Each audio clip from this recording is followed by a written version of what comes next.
Sa mga kapatid nating riders, huwag po ninyong tutularan itong aming sinusundan. May dalang helmet pero hindi nakalagay sa ulo. Yan po ang karaniwang namamatay kapag na-aksidente. Nakakaawa. Yung iba na katulad yan, kapag nadisgrasya na, tinatawanan pa. Huwag po ninyong gawing katawa-tawa ang inyong sarili. Alalahanin po ninyo na katulad po nito, maayos ang takbo ng motorsiklo, hindi kaskasero, hindi reckless ang driver. Pero halimbawa po, at itong aking partner, itong kasama kong driver ay medyo kaskasero, pag nag-overtake kami at alanganin, halimbawa po at nasabitan itong magkaangkas na rider, tiyak po na madidisgrasya ito.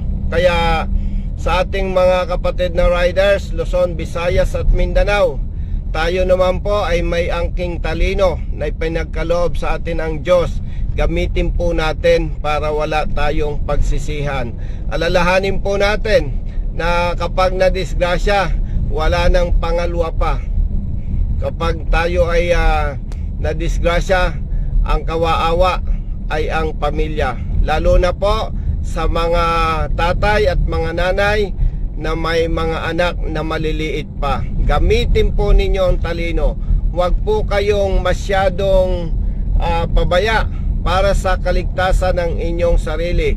Dahil katulad po ng lagi nating sinasabi, sa bawat aksidente at disgrasya, naiwanang pamilya ang higit na biktima, lalo na ang mga batang nauulila. Sa ordinaryong pamilya po, kapag namatay ang tatay o nanay, tiyak na lalo silang maghihirap ang naiwanang pamilya.